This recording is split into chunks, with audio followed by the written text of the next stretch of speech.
Hello. This is Artist Rituals, episode number 2.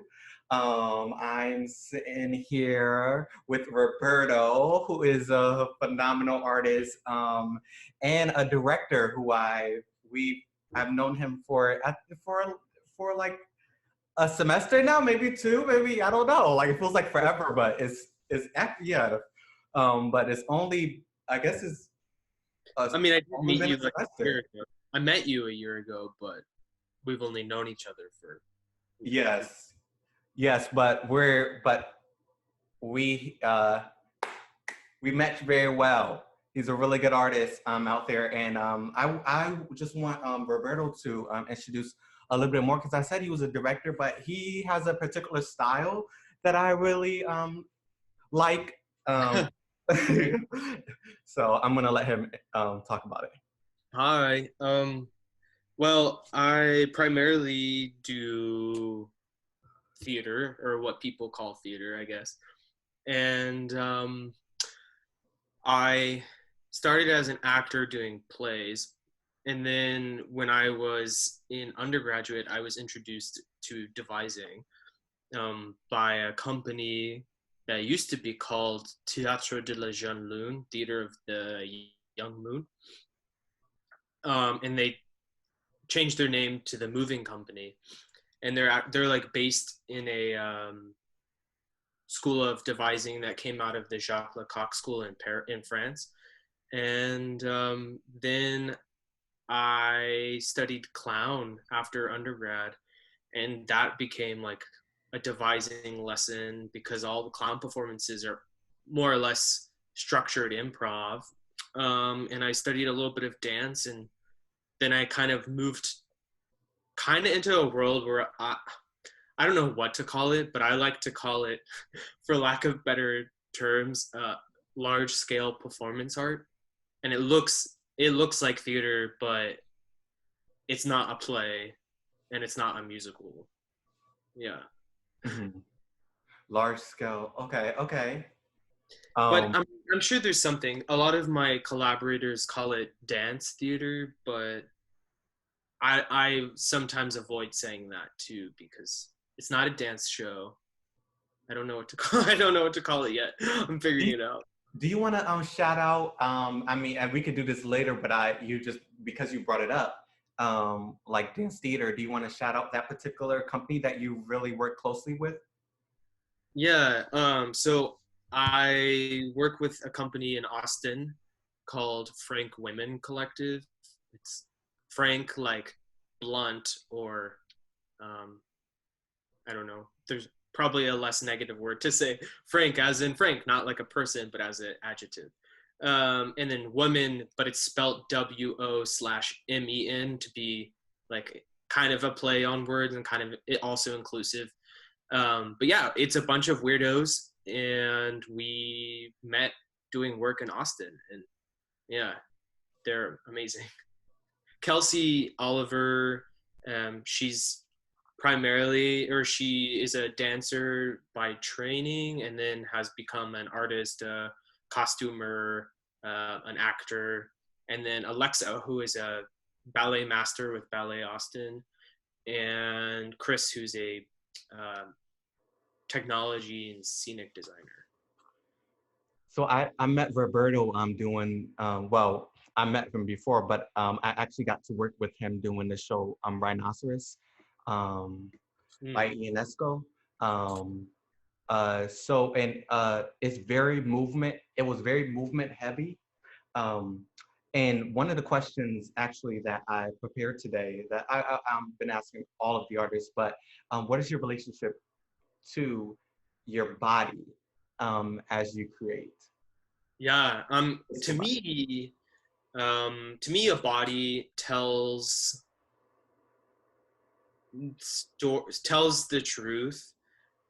So I'm super interested in how, in terms of theater, how bodies tell the same story the words are telling, or if there are no words, what is the body? What is the story the body is telling? I mean, with Rhinoceros, we did a few exercises where we um, went into a room and we had two bodies next to each other, and we talked about and examined what relationship they have just by the rules we have in society. So it's like a female body and a male body. What are the rules? What's the dynamic? What's the relationship just by them being bodies in the same space? So I think it's super awesome and important bodies. Yeah. Did you say the bodies tell the truth? Bodies tell Yeah. the truth. Yeah. I love that. It's so crazy because to think about that somebody like this idea that the body can't lie or Mm. doesn't lie usually too. Mhm. Like especially when you're acting or when you're directing and everything. So I know that was just very I that resonated with me. The body tells the truth. Yeah, definitely. I think so. Because even when you're like, oh, I'm fine.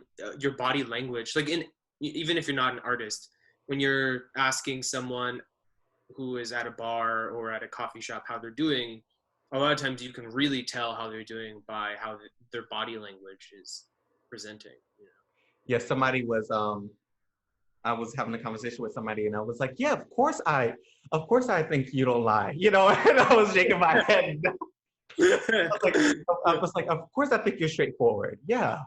That was the question. And they were like, wait, you're shaking your head. I was like, no, I'm not. My body was speaking before I was speaking. Um, Yeah. so we're talking about like rituals in the form of like what do you do to prepare like as your process? Is there anything that you do on a regular? Um, Yeah, this is weird, and I guess I didn't realize it was a ritual until I started sharing how much it means to me, and other people were like, and it's so casual, and it's actually it's a ritual to me. And I looked up ritual before we started talking because I was like, yeah. okay, how do we define that? And um, so coffee is actually a ritual for me. And making I like to just have it so I could go buy it, but I prefer the steps of making coffee. And it's so specific that I was in Berlin in December and I was making coffee and everyone in the kitchen was staring. They're like wide-eyed, like, what are you doing? Why are you doing? Because I'm so specific in how I do it, and it's kind of bizarre, but it's like something I do that I know 100% will bring me focus and will bring me peace, and kind of if the world is falling apart around me, if I do this thing, I will feel comfort and I can start, whatever I need to start. Um, That's yeah. interesting. Do you have anybody in your family who like is that like where do you think that originated from? I definitely think it's a cultural thing because my dad is an immigrant from South America, and his family is a mix of European and South American cultures. And I was introduced to coffee. I remember the day I was 5 years old. I was 5, and my dad wanted me to try coffee, so he got a mug and filled it with animal crackers and poured coffee onto it, and then made like basically a tiramisu, basically just like a coffee cake, and I was spooning it out and eating it. And my dad's taught me a bunch of coffee making methods, and I don't know, it's kind of a cultural ritual in Italy where the European side of his family is from. And I mean, I first time I went to Italy, I was by myself. I got off the plane and my cousin was greeting me, and the first question she asked, not even how are you, not even how was the flight, she goes, do you want to take a coffee? That was the first thing. Oh my, yeah, I have a relationship with honey like that. My Oh, grandfather used to put honey on a salsa um, wow. for me, and also peanut butter because he's that keep peanut butter cookies in his house. Oh, wow. Yeah, but yeah, so those two things are like some they do something for me to make me feel at home. Yeah. Um, so what is something? Explain your creative process. if you Gosh. can, or whatever, or what it is today, Yeah. I was thinking about this because in the large format, like say doing a play or creating a devised performance, I rely so much on collaborators.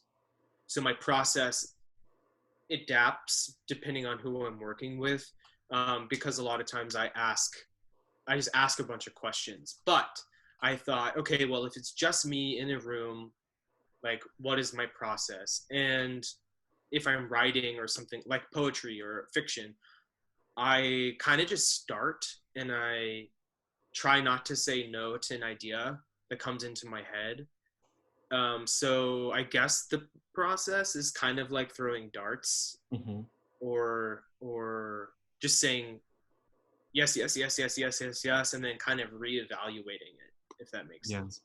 Yeah. Well, you said something. You were like, I collaborate and I ask questions, which is like, in and of itself, every artist doesn't do that. So it's like Mm, to think about like that. That is even part of a your process. Yeah. your process. I love that you said that because asking questions. They say a lot of I don't know how true this is. They say a lot of male directors are men um, Hmm. um, don't ask questions. Mm. I wouldn't be surprised.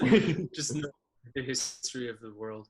But yeah, I mean, I think I just thought of a good example is my mentor when I was working on Effective Magic, which just happened, um, came and gave me a note one day, and I've talked about this, so whatever. But he gave me a note, and I had no idea. It was a note for me. It was a note like, "Hey, this element of the storytelling doesn't make sense." And I had my entire technical team there, and I went up to them and I said, "Hey, I just got this note. Do any of you have a solution or like an idea?"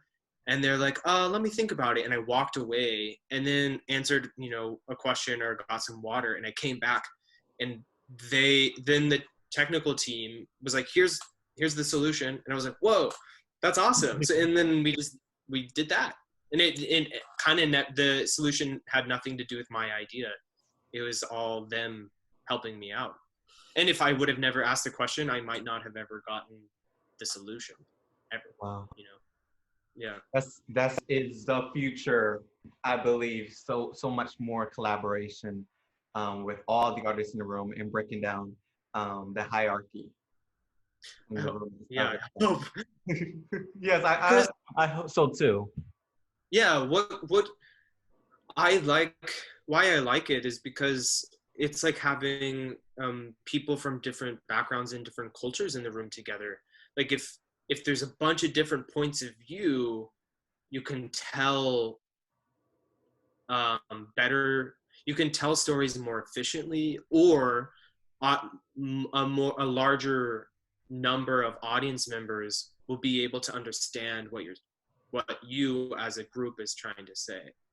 So if only white people make a show, there might be people who are not white in the audience who don't connect. But if you start bringing in diverse ideas and bodies and thoughts, then more and more people can connect to the material in the art. I don't have this question on my list, but what is your relationship with Shakespeare? I think it's an amazing teaching tool, um, in terms of technique. I've dived into it, analyzed it, done some workshops with it, but I don't really click for some reason. My I don't have a great relationship with it. I had an amazing Shakespeare teacher, and once you do have a really cool connection, I think it becomes more exciting. But when I approach it on my own, I feel disconnected. Honestly, yeah. Yeah, you said something. I agree. It's like the ballet bar, like being at the ballet bar and doing the top dudes all day. Yeah, It's something yeah, about yeah. the training. Um, Hmm. Yeah. um, so, it, now, like, explain your aesthetic. If are, like in like a couple sentences, maybe one, maybe you only have one sentence to explain your creative aesthetic. Mm.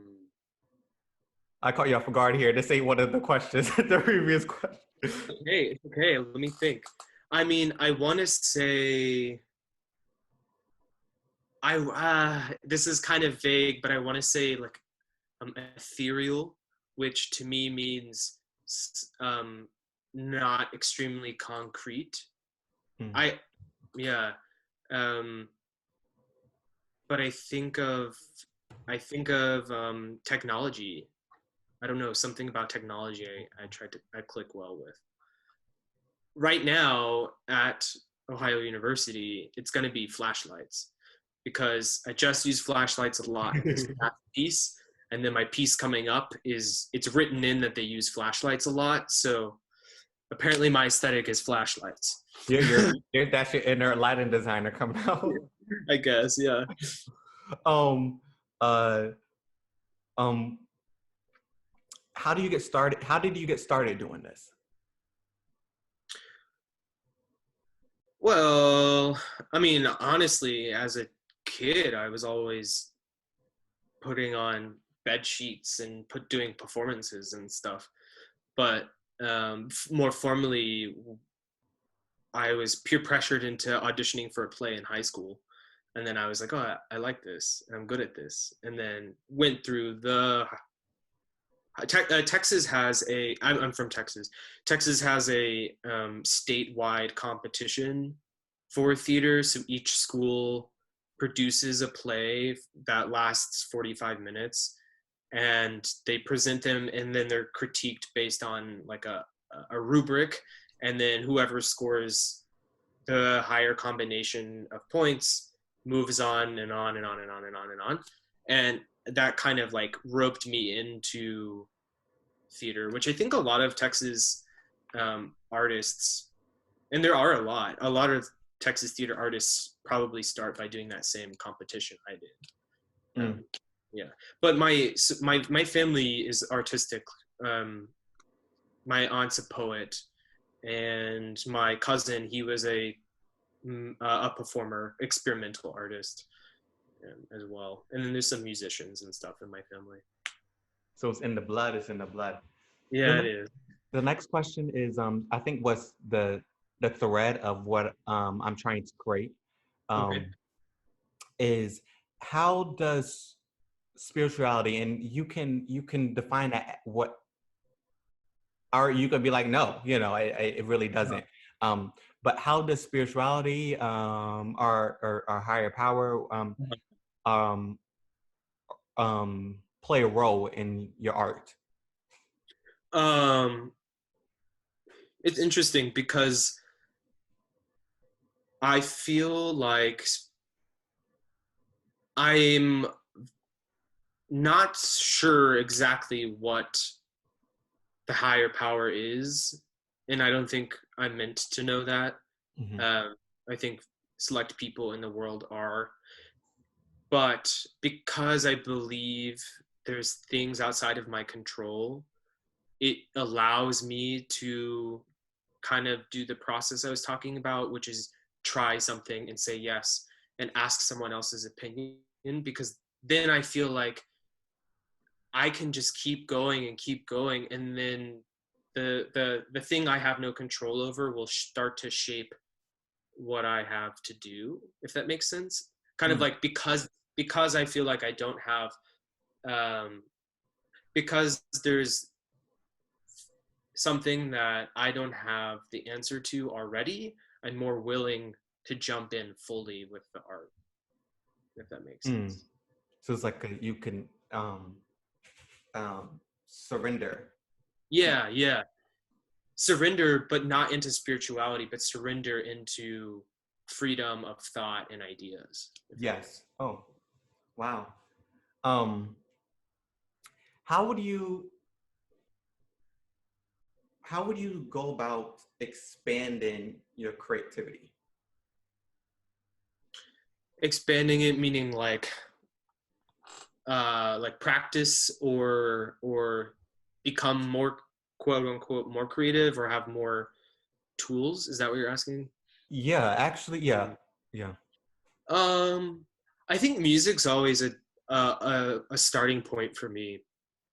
Just the more of it I hear, the more ideas I get, and the more um, possibility there is. I don't know why, but music just is so immediate to my endorphins, and so usually I turn like if I feel like I'm running out of steam, I turn to music to help me. But I think consuming plays, consuming film, consuming music videos, which are now becoming amazing, consuming literature like as much as possible, kind of being neurotic and being a weirdo and not having friends is kind of a good way to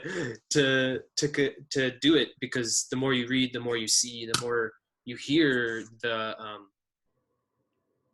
more you're exposed to, the more you're able to create, I think. um do you, if you could predict the next wave in the art world, art, and when I say the art world, I mean whatever discipline you want to talk about, what would it be? Well, I hope it's this easy, but I honestly think that the more people our age start to be leaders of what we do, I think naturalism is dying out, and I Yeah, think um, something a lot more magical is growing, a lot more symbolic. Um, and I mean, in Germany, in the past 10 plus years, they've been doing post dramatic, which is work where the audience to performer relationship is like acknowledged and seen as more important than the narrative arc. So sometimes there is no narrative arc. So to answer your question, I think the naturalism, like watching a story, one or two or however many characters go from this point in their life to this point in their life, I think we'll have more um, magical like dreams. And I mean, there's so many plays that have already pieces made like that, but I think they will start to become the forefront of what people want to consume. Like one of my favorite, there's Garcia Lorca's, I think it's called The Curse of the Butterfly Queen or something. It's so good, and I almost pitched it, um, and it probably would have been selected, honestly, but it's unfinished, and Lorca's dead. So I'm like, oh, I would have to create the ending myself, but it's like it's so good. It's insects talking to each other, like the beetle and the fairy, and it's just beautiful. And I could just it's so much more image based, and there's still a message. It's like a fable, but it's not Joe Smith getting fired from his job and how that affects his family. it's so crazy because the first play I've ever directed, and I'm not primary director, Mm-hmm. that's not where my hat sits today, is as my primary. Today I'm primary an actor. Tomorrow Uh-huh. tomorrow I might be primary singer. Yesterday I was primary a performer, but it switches. Yeah, He goes through waves. Disciplines, yeah. they kind of go through waves. But I did an unfinished play by Oscar Wilde. Uh, Um, yes, so oh, well, I don't know how public this is, but I'll say it anyway. The guy who wrote the play that I just directed got, I'm pretty sure this is right, got permission to finish Oscar Wilde's play. Oh wow. Yeah. Wait, what play? I think it, I mean, I don't know how many unfinished Oscar Wilde Oh plays yeah, there are. yeah. Because I don't. Yeah, but yeah, I yeah. don't. So it's really interesting because well, his life is just interesting. Yeah, Oscar Wilde's Yeah. life is very interesting. Uh, I just looked it up, and it's called the play I was talking about is The Butterfly's Evil Spell by Lorca. The Butterfly's Evil Spell. Okay, okay. Um, you were talking about this. We were talking about and I want to go back first before I go this. I want to go back and actually talk about. You said something about the audience wants to have a relationship in Germany. The audience are concerned with having a relationship with the actors that are on stage. Mm-hmm. You want to continue talking about that? You mean? No, I've heard this before because I'm reading Oh. um, Uh-huh. acting in real time. Oh yeah. And Yeah. Yeah. he's kind of talking about that too. You know, more people are more fascinated with the actor versus the role. Yeah. Yeah. There's a. I mean, that's what kind of Frank Women falls kind of into that category of we're not necessarily playing characters, but we are playing ourselves in a Mm. situation that might not be our daily life. Um, but there's a company in Austin called the Rude Mechs, the Rude Mechanicals, and they do that as well. The most recent show I saw of theirs, I think this is the most recent, was at Yale Repertory Theater, and they talk directly to the audience and say, "Hey, I'm so and so. I'm part of the Rude Mechs. I'm from Austin, Texas," um, and that's part of the play. You know, that's not.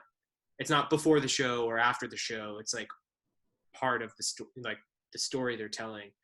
They also did that. They did a show at the Lincoln Center called "Stop Hitting Yourself," and they do at the very end. There's this epic monologue where this guy, he's like, "We're the Rude Mechs. We're from Austin, Texas. We spent this much money to buy this prop, and we spent this much money for the cheese that you saw, and we spent this much money for those chandeliers. We stole that from a high school." And like, it's interesting because I think it's not popular yet, but it's becoming more popular. But I think people are so, when they're attending a live performance, I think there's audiences are starting to feel hungry for that really unique thing at a live performance, which is the performer themselves.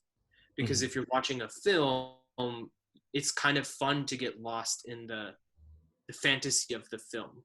It's fun to see um, Meryl Streep or Lupita Nyong'o play those characters, and you don't think of them as Lupita or Meryl.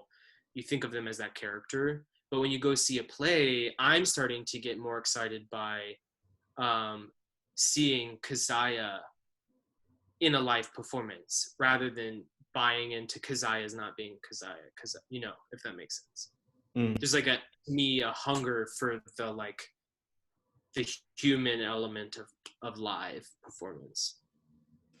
Yeah, and I think I never really made this connection, but like a lot of casting want are actually bringing in the people who are actually the role now Yeah, versus yeah, like I'm gonna bring in an actor who can play this role. People are making this choice to bring in act that is the role. yeah, Like oh, this is just that person. It is yeah, on paper this is the exact person that it is, not just oh we know so and so can act and we're gonna bring them definitely. in. Yeah, and I think that's part of what devised theater is all about. Is like you can play a character, but you, the actor in a devised piece, create the character, create the role. So it is you at the same time. Like A Chorus Line, the musical, was one of the first big commercial successes of a devised piece. And the characters that we now see in A Chorus Line as oh, that's Cassie and that's so and so and so and so and so and so. Those like characters or archetypes or whatever were actual people that were interviewed to create the musical. And it's been so that's now so far in the past that we see them as roles and not necessarily like people, I guess. But that is an example of how it has been done in the past. Yeah. But I think you're right. I think people are bringing in less character actors and more people, if that makes sense. Yeah. So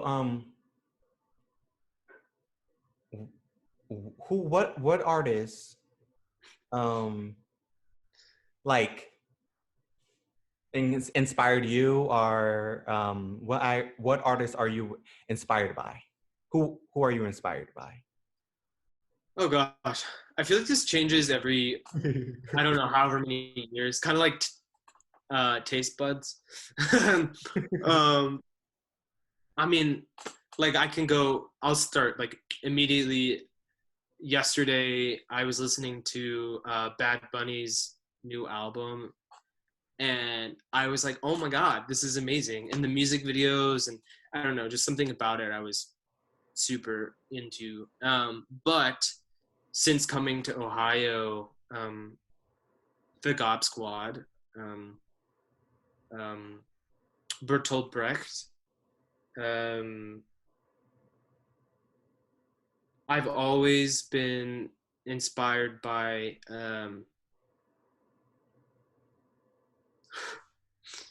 I mean, clowns in general, but there's a few that are super iconic, like, you know, like Charlie Chaplin or Harold Lloyd. There, a few years ago, I got introduced to Dmitry Krymov, who is the Italian. No, he's a Russian director. He's like a director, but I think if you Google him, he's considered like a visual artist. Like they call him, like he builds art installations, but he's won best director in Russia. He's won best production in Russia. Like he's actually a theater person, but it's that weird world of like, it's also performance art, you know? So like Dmitry Krymov and Bertolt Brecht, the Gob Squad, the Root Mechs. I mean, I like literature. I really, really like James Baldwin. One of my friends introduced me. Love James Baldwin. I know, he's so good. He's on my wall here. Oh, really? I have a portrait of him. That's awesome. Yeah, James Baldwin. Oh my gosh, Italo Calvino, he's a fiction writer. He writes poetry and novels. Oh my God, he's so good. He's from Cuba, but I think of Italian descent. And yeah, I mean Lorca, but you know, he's not, neither one of them are currently living. Martha Graham's really into, like, I'm really, really into Martha Graham. Yeah. And Pina Bausch.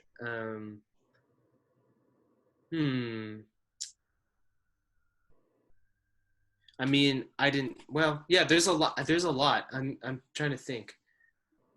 I could definitely see the Martha Graham influence. Duchamp. What'd you say? I could definitely see the Martha Graham influence. Yeah. Work and stuff. You know, I saw a video. I mean, Martha is dead, but I saw a video because her company is still around. They're still teaching on YouTube yesterday. That because we're in isolation, each dancer performed a whole tribute to her, and they like took chunks of each dancer, and it's like one person's on the roof in Brooklyn, one person's in a farm in, you know, Virginia or whatever, but they're all doing the choreography as the tribute, and they just like cut and splice it together, and it's so awesome. I'll find it and send it to you. Oh my gosh, Alvin Ailey's company. Oh yes, Alvin Ailey. Yeah. Wow, I wish I could remember. I mean, Paula Vogel she's interesting. She is a writer, but Paula Vogel, I'm obsessed with Brandon Jacob Jenkins. Um, I don't know. I guess a lot of writers I really like. I don't know why, but I do. I really did. Okay, so I was not the biggest fan of Paula Vogel has a Christmas play, Oh um, yeah, but I would say I recently read How I Learned to Drive, and I thought it was amazing. yeah, I thought like so good.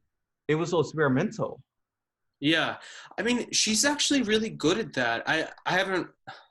She has a huge body of work, but I saw Indecent on Broadway a few times because I knew some people in the cast, which was written by Paula Vogel, and it was so beautiful. It was it had song and dance, and they spoke in Yiddish and they spoke in English, and they like stopped time. It was pretty. I mean, for Broadway, it was very experimental, and you know so underrated. I feel like went under the radar more than it deserved. But um, yeah, it was great. It was about immigration the during Nazi Germany, immigration into the U.S. by Yiddish actors, and they got kicked out of the U.S. and then arrested in Germany and died in camps. Um, if there's any play or musical or anything that you want to direct and you had the chance to direct it tomorrow, what would it be? Oh. Oh no, I have. Okay, I have to choose. I'm gonna choose one, even if you give me an exception. I'm gonna choose one. Um.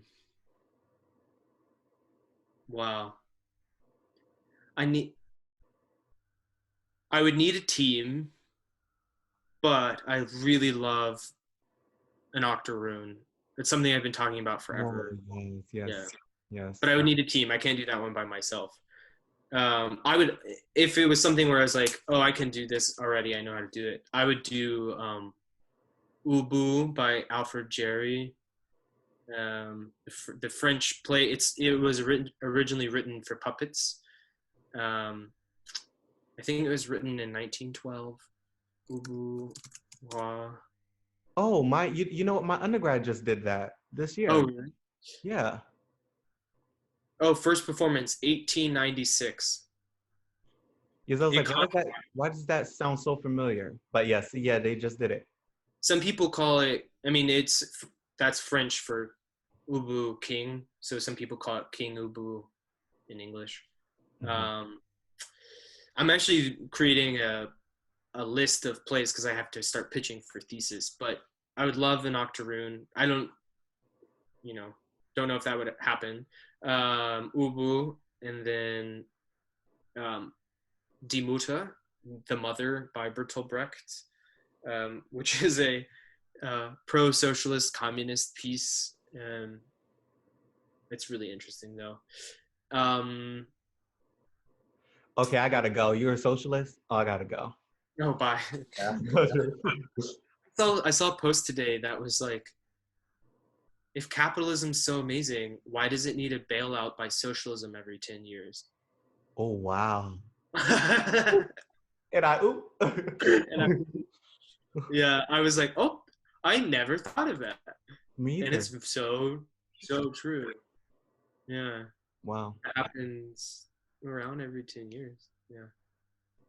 Yeah, because I didn't know about the other because I was too young to. I mean, I wasn't too young. I mean, I was here, but I wasn't thinking about money.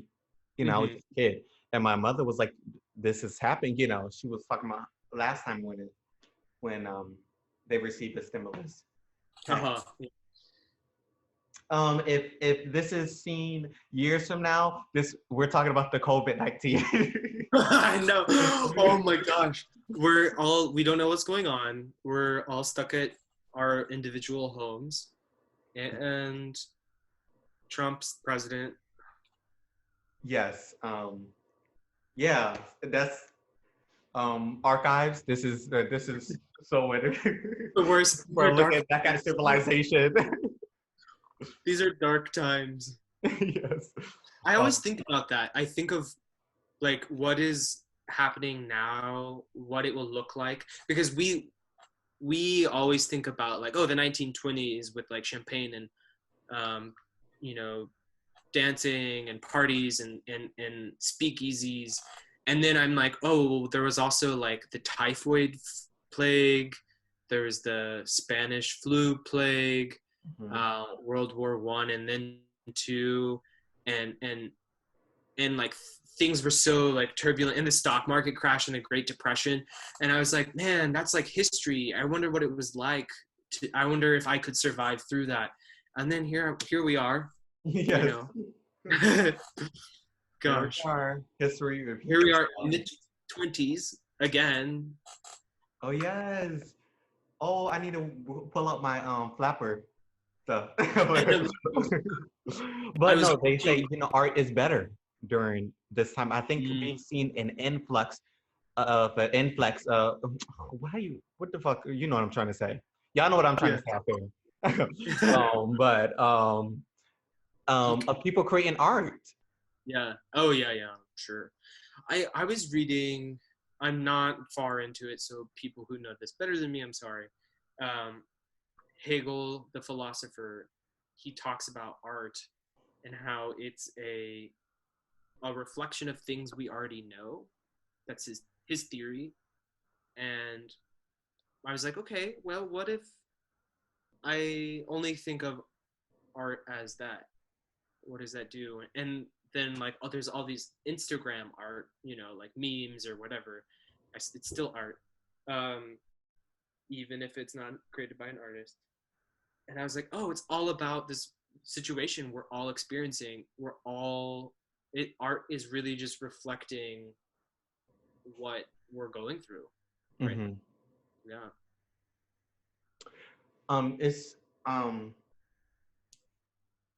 So in the last episode I did with Sage, my friend Sage, Uh-huh. I said, every actor is not an artist. And what you just said just now put a different thing in my shando.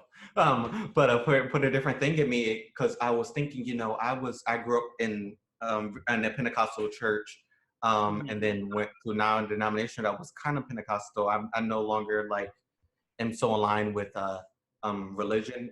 Um, Uh-huh. but there was this thing called, um, like it was, I went through um, um, training, like prophet training or prophetic Okay. training. And Mm-hmm. it was, I think I did it almost for 2 years I was in it.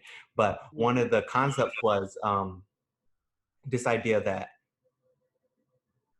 there is a prophet, then there are people who have the gift of prophecy, Mm-hmm. and then there is a prophetic atmosphere that when you're in, even if you don't have the gift, when you're in that atmosphere of people who have that gift, you have that gift because you're Yeah. just in the Yeah. atmosphere. And I think that is the same thing. There's artists, there's people Mm-hmm. who are not artists Mm-hmm. but can create art. Mm-hmm. Yeah. And then there's people who, when they're in an artistic atmosphere, Space. like say for Athens, this is a really artsy city. Mm-hmm. Some people can argue it's an artsy city.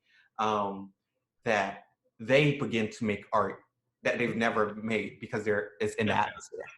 Yeah. I mean, I agree. I also think Instagram is one of those atmospheres. It's like it's more accessible, so it's like a lot of times faster, cheaper, lower quality art. Um, but I It's think, not high art. yeah. Uh, but I think the difference between people who call themselves artists and people who don't, is just like the dedication and the thinking that you put into it every single day. There's some people who are not photographers, but every now and then they take a really good, really, really good photo. Mm-hmm. but they don't spend their life taking photos, so they're not a photographer, Mm. Yeah. I So mean, I'm I gonna. think Huh? I think I'm an artist, but I don't make a bunch of Instagram videos. So Right. yeah, That's not your medium yet. yeah, yes. Or today. Might become with this COVID-19 thing, but Right. I'm gonna ask one more question. okay. Um, Actually, can I ask two more questions? I'm gonna ask two more questions. Oh, no, okay. Okay. What is your relationship to fear as an Hmm. artist?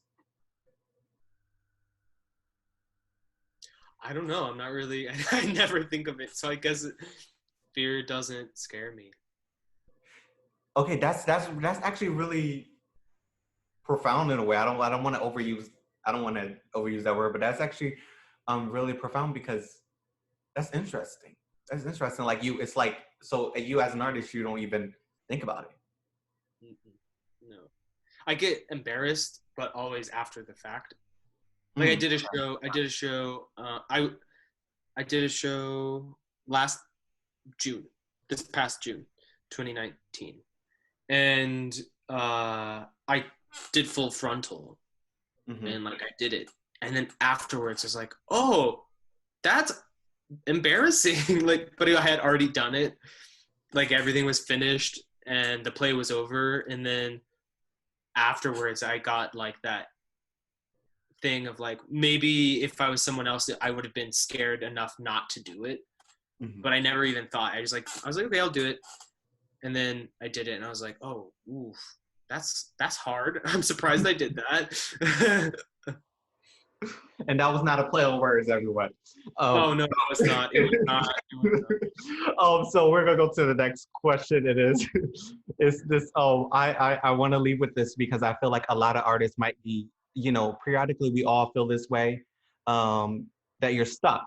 Mm, If you have any advice for people, um, who yeah, yeah. Oh, I was gonna let you finish. no, but no, you call it. See, what this called is virtual kinesthetic response. um, yes. So one of my mentors, Kirkland, who wrote the play that I just directed, I wrote him a few years ago asking for advice on writing, and he said you just have to do it. You just have to do it. So if you're stuck, you have to sit down and you have to start doing whatever it is you're gonna do, and it will it will happen. And if you have to force it, you have to force it, but it's not going to happen if you don't ever try and force it. Mm, So you have to sit down and you have to just do it, because once it's done, it's done. But it's never going to be done unless you sit down and do it. mm. Yeah. So, the first episode we learned, I think the big takeaway was slow. The first episode with Sage was Mm-hmm. slow down. I And like I that. think you just said something really profound, too. You just do it. Yeah. Not to quote what's his face, but just do it. Yeah, like Yeah. Nike. Yeah, but yes. What's it? I forgot his name. Oh, I was saying Nike. Never mind. I was, I was Oh, like, I mean, Nike. That is Nike's thing, but doesn't that guy, that actor? He was a child actor, and now he got weird, and now he's an actor again. oh, Um, the dude that Shia played, LaBeouf. oh, okay. I'm about to say because the dude that played Harry Potter, he's a little weird now too. No, Shia LaBeouf. He's like, just do it or whatever. But yeah, I think I like slow down though. I like that. But I mean, you just do it and you slow down. Mhm. Yeah. But if you don't ever take step one, you're never gonna get to step three. Yeah. Yeah. You're right. And and sometimes, like, I mean, going into a rehearsal room, you can go in and be like, today is not my day. I'm not having it. I don't want to be here. I am here, but I have no creative energy. as soon as you like confront that, that's in the past, you know. I don't know how to explain it. You have to like experience it, but once you confront it and you start moving forward, like you actually can create really awesome things and discover things that you would have never discovered if you're constantly on the creative high, you know. Yeah, this is really important because, people ask, and do it with the one thing I want to add to that is not Mm-hmm. only just do it, but do it with the resources that you have. Mm-hmm. When I first started, like the music, I was doing music like singing into my speaker on just my laptop on GarageBand with it on the phone on my phone and everything. I was not Mm-hmm. I was sing acapella before I had my looper, and then when I had my Mm-hmm. looper, I had the bass. Like I had to do what I had to make it work. There's Grace Jones has a documentary, and she said something that really resonated with me, and she was like, if these lights, if the cameras, if the music, all of this was not on, like people still came to see a show. I'm paraphrasing, but Mm-hmm. people really still came to see a show, and I can put on the show without all of this. Yeah. Just me. Yeah, I think you told me that before. Yeah. And But that was I mean, for you as a singer, artist, musician, like that's your version of it. But I know, like, I'm sure there's actors who want to know, like, what do I do? The tool you have that day is your emotional capacity. So if yeah. you are drained, like if something happened in your life, where are you today is part of like how you can contribute to rehearsal. hmm Yeah. Yeah, and yeah. And I know that that's probably translatable across All multiple boards. media. Yeah, yeah. But I think of like, since we have a bunch of friends here and peers who are actors, I'm sure they would be interested in knowing like not every day is going to be a good day, you know? So just keep that in mind. We're not asking you to ignore or fake that. As collaborators, we're asking you to be honest with us about that, you know? Yeah, and and like the great thing about an actor is that our our physical body is like our brush. Like you would never leave the house without your brush. Yeah, yeah, yeah, you know. yeah. There are days when you let the paint dry on the brush and the brush is stuck in different directions and Yeah. not super useful. But, you know, take it with you, show up. Right. Right. Yeah. Because I mean, I'm about to get really like symbolic and but like even if that paintbrush is dried up and everything, like that makes a certain texture on the medium that you could only get from it being dried up and And from it it. may be a better texture than what we started with. Yes. Yeah, I agree. I that happened to me one time. I in high school I loved painting, so I would go to the store, buy canvases, and I used really cheap paint. And one day I used too much really cheap paint and my brush had water in it, I think, or something. I looked up the result because I was like, why did this happen? But I painted a tree across 3 canvases and let it dry, and I came back to it, and the part that was the tree was all fractured and cracked and like splintered. And I was like, what happened? Oh my gosh. And then after a while, I started buying into like, oh, that's a good texture for a tree. That's a good result. That's a good mistake that happened. But it was 100% a mistake, but it ended up being better than the vision I had to begin with. Wow. Yeah. Wow. The scenic design teacher here, he one day someone was I like, love him. yeah, he's awesome. I presented a design that I had to do for an assignment, and a peer was critiquing it, and they said, "Oh, I really like this thing, does it mean something? And David, the scenic design teacher, turned to me and said, yes, it always means something. It's there. And I was like, oh, okay, then yeah, it means something. Oh, wow. Yeah. Wow. He's like, if it's there, it has a reason, it has a purpose, it has a meaning. It's always part of the design because it's there, you know. Yes. Which is cool. Which I like to think about because I worked with an amazing theater artist named Perone, and they were supposed to be the guest speaker at Humana Festival this year, but that's obviously not happening. Yeah. But they talked about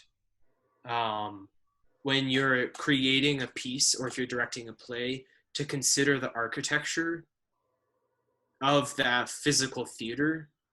So for Effective Magic, when you saw it, I talked to Chris, my designer, a lot about the ceiling and how I wanted to tie this actual ceiling of the theater space into the design of the play. And how that wall, there was a wall that is boarded up in that space because it had a bunch of windows.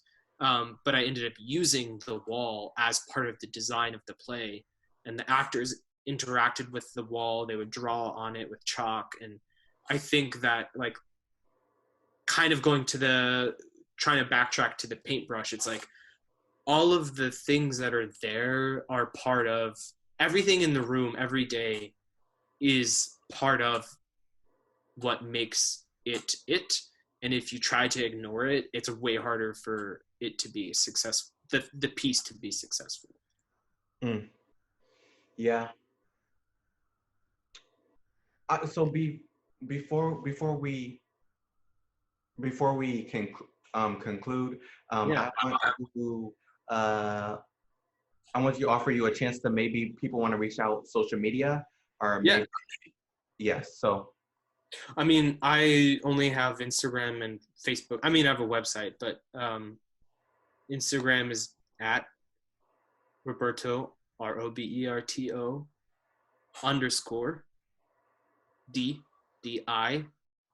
_ Donato, Donato.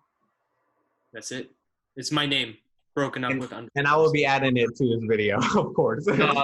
My website is robertddonato.com. That's it. Okay. Yeah. My Facebook is the same as Instagram. Okay, and this was a really good. I think as we, I think I want to have you back, of course, probably when summer, after summer, and I'm gonna have it by then. Hopefully, I have a nice little space set up with 2 chairs and everything, and